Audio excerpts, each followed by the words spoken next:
और फिर कैसी उपमा बताते हैं कि केरी नाम कबीर का और विखम काल गजराज, दादू भजन प्रताप तयु भाग्य सुनत आवाज। अब क्या बताते हैं दादू साहब, कैसा अच्छा निर्णय दे रहे हैं कि ये काल भी कोई छोटी शक्ति नहीं है। इसको एक गजराज की उपमा देते हैं। गजराज का अर्थ है हाथियों में भी शक्तिशाली हाथी, ताकतवर, सब हाथियों का राजा। राजा यहाँ पर वही होगा जो बलशाली होगा। यहाँ का भी धान है ऐसा, चाहे वो किसी प्रकार से भी शक्ति रखता हो।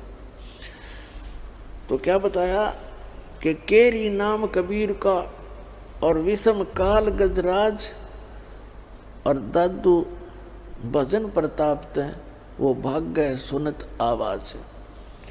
अब दादू साहब बताना चाहते हैं कि जैसे काल को तो समझो हाथी, हाथी कोई छोटा जानवर नहीं होता, और परमात्मा के उस मंत्र को समझो केहरी।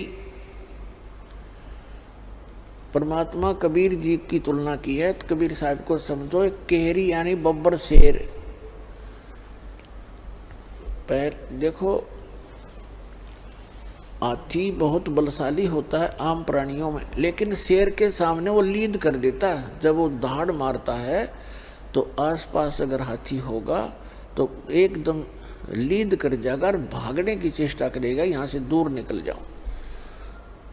तो क्या बताते हैं, केरी नाम कबीर का और विषम काल गजराज और दादू भजन प्रताप वो भाग्य सुनत आवाज। फिर क्या बताते हैं, पल एक नाम कबीर का दादू मन चित लावे और अस्थि के असवार को स्वान काल नहीं खावे। अब क्या बताना चाहते हैं दादू साहब जी कि आप जी जो परमेश्वर कबीर जी की शरण में आ गए और ये सच्चा नाम आपको प्राप्त हो गया, आप समझो हाथी के ऊपर असवार हो गए, हाथी के ऊपर बैठ गए आप। और अब दादू साहब बताते हैं काल समझो कुत्ता है, और कुत्ता जो है हाथी पर बैठे व्यक्ति को किसी प्रकार की हानि नहीं कर सकता, चाहे वो दूर से कितना ही घुराता रहे, भौंकता रहे, कितना ही कोशिश करता रहे।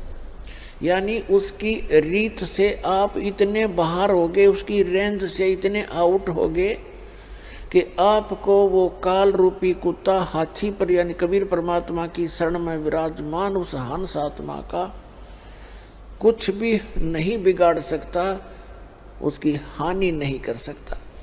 ये अंदाजा लगा सकते हो पुण्यात्माओं, आप अपनी स्थिति को समझ सकते हो, आप कितने इन यहाँ की हानिकारक इनसे शक्तियों से ऊपर उठ चुके हो।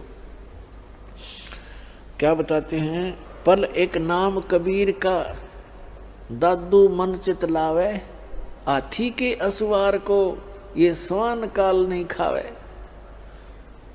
ओए अब आप देख सकते हो हाथी पर बैठे व्यक्ति का, पहले तो उस हाथी के निकट कुत्ता नहीं आ सकता, क्योंकि हाथी कैसे थांब कैसे मोटे मोटे पिलर से तो पैर होते हैं, अरे एक सूंड मार दे तो मन मानो लोटपोट हो जा, पता है उसको। और वो तो फिर ऊपर बैठा है उसके सवार। तो पुण्यात्मा, इन महापुरुषों ने भगवान को देखा, सतलोक को देखा, वहाँ की महिमा आंखों देखी बताई है, और अभी तक दुनिया ने लोक कथा सुनाई है अन्य संतों महंतों आचार्यों और शंकराचार्यों ने, महंतों ने, काजी और मुल्लाओं ने। सुमरत नाम कबीर का कटे काल की पीरे। कहते सुमरत नाम कबीर का, कबीर परमेश्वर का नाम सच्चे संत से लेकर जाप करने से। दादू साहब तो सीधे ही भगवान से लिए हुए थे उपदेश। कहते सुमरत नाम कबीर का कटे काल की पीड़, कोई भी कष्ट या काल का हो कहते सब समाप्त हो जाएगा। और दादू दिन दिन ऊंचा होए, यानी दिन दिन उभरेगा वो प्राणी, और फिर सुख परमानंद सुखसीर अब जैसे पुण्यात्माओं आप और आम जगत में कितना अंतर हो गया।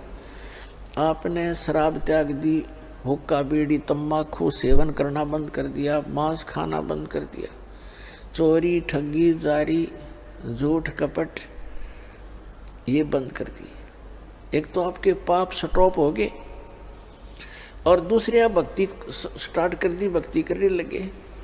और अन्य समाज सारा दिन 2 रोटी के लिए 36 झूठ बोला दिन में और मन में दोष रखे और बतलावा के बतलावेगा वो ऊट पटांग बातें अटपट।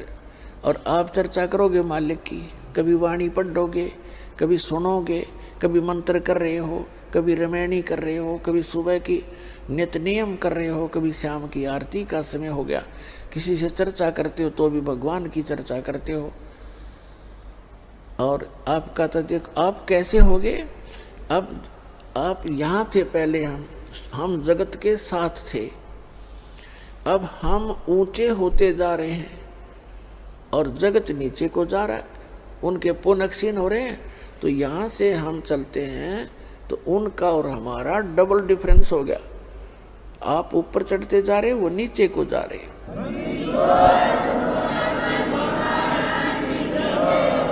सुमरत नाम कबीरे का ये कटे काल की पीरे, दादू दिन दिन ऊंचा होए परमानंद सुख सीरे। दादू नाम कबीर की जय कोय लेवे ओटे, उनको कभी लागे नहीं ये काल बजर की चोटे।